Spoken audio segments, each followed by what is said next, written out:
Well, good morning, ladies and gentlemen. On behalf of all my colleagues on the Intertrade Ireland board and executive team, can I welcome all of you to what is our second economic forum. Last year, we held our forum at Farmley in Dublin, and this year I am delighted to welcome all of you to my home city of Belfast and to the splendid surroundings of the Belfast Harbour Commissioners building. Can I thank Roy Adair, Chief Executive of the Belfast Harbour Commissioners, for hosting today's event. Roy, you're very welcome in this magnificent building. Well, look, the aim of today's forum is very simple. We want to bring together senior policy makers from across the island, and I'm delighted when I look across the audience to see what a range of people and delegates we have today. So we've already achieved our first objective of getting all of you together, and we want you to discuss, led by leading thinkers from across the globe, the prospects for Northern Ireland and Ireland, but in a global economic context. When we held our first forum last year in Dublin, I remarked that no country had been immune from the economic downturn, or indeed what one of our speakers is now calling the Great Recession. Back then in June, and it seems a long time ago, a key debate was the shape of the recession. Would it be a U, a V, a double dip W, and how long would it last? And it's always interesting to look back to see what the economists said. And I'm going to tell you now what their findings were 10 months ago, and then we can juxtapose that against what they're going to tell us this morning. And well done to last year's panel, because most of their predictions were reasonably accurate. And what they said this time, 10 months ago in June last year, was that there was signs at that stage that the recession was bottoming out, that the actions taken by governments around the world to stabilise the banking system had largely worked. However, in Ireland, the banking issues, while stabilised, hadn't necessarily been rectified. There was a prediction that unemployment would lag significantly behind economic recovery, and that unemployment would continue to go up into 2010 and perhaps beyond. In Europe and in the US, the prediction was that the recovery would depend to some extent on increased consumer consumption, while in the UK, the view was that UK consumption needed to be reined back as it had largely been fueled by credit. We also had a discussion last year on the impact of globalisation, and to some extent it was the first downturn in the new global economy. And there was comments at last year's forum about the impact and the key role that global trade would play, and indeed the key role that BRIC countries would play, because they'd been less affected by the banking crisis and the downturn, and they would probably likely lead us out of recession. But crucially and more worryingly, one of the speakers last year said that many Western governments had spent all of their rainy day money on rescuing financial institutions and on stimulus packages. And that had resulted in very high levels of public debt, and it would require a long period of time for the public finances to recover. And with no rainy day money, should some other crisis come along, we were very badly positioned. Now, of course, as we arranged this morning and yesterday, the Institute of Fiscal Studies have given some predictions and views on the UK public expenditure deficit, and that was very aptly timed to add to today's debate. 10 months on, we now appear to be moving into a sluggish, fragile, and so far a jobless recovery.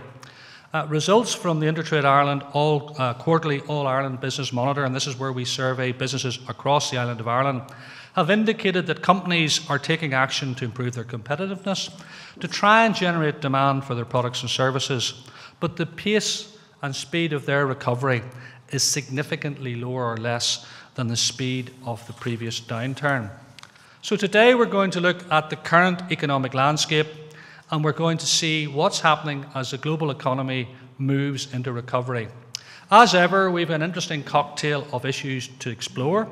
We have the Greek economic crisis, the UK general election, the relative strength of the dollar, euro and renminbi, and the significant differences between the trajectories of recovery between the BRIC developing countries and the established Western economies. More pertinently, we're keen today to explore what all of this means for us here in Ireland, both north and south. and how greater cross-border cooperation economically might maximise opportunities for us to get out of recovery faster and to improve our competitiveness.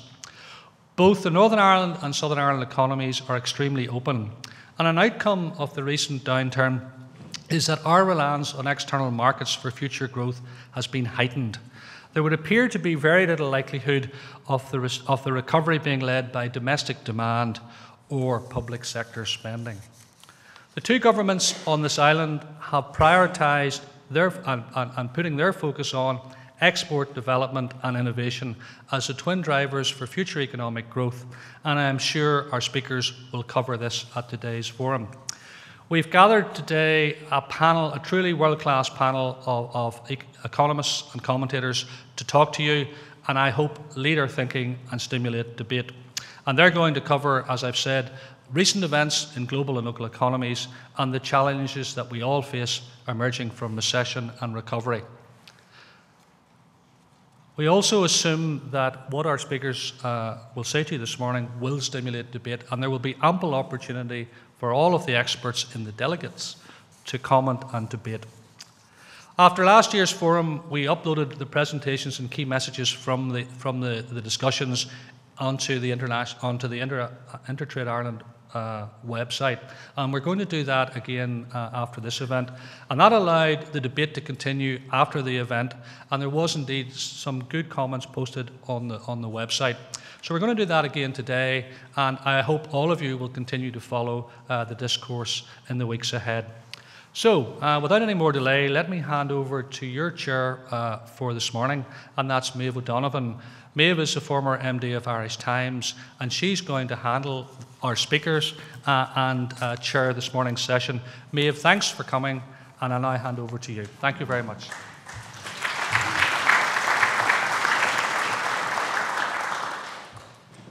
Ladies and gentlemen, good morning. You're very welcome.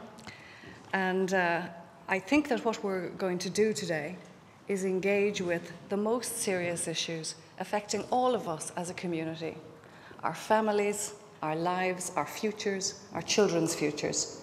So the things we're about to talk about could hardly be more important. We're very fortunate to have an exceptional panel of economists and commentators who are going to stimulate our thinking and, we hope, give us some sense of what shape the recovery will take and give us some inspiration as to where we go next. At a practical level, what we're going to do, because we are relatively time constrained today, we're going to give a straight run through to each of the presentations, one after the other, and I'm going to ask you please not to have questions after each session. What we will do then is we will spend in the plenary session after the coffee break, which will take place at 12. At 12:15, we will give a full hour to answer any and all of the questions that you have. I understand last year it was a very engaged and very lively period. I've no doubt with such a terrific speaker lineup it will be equally so.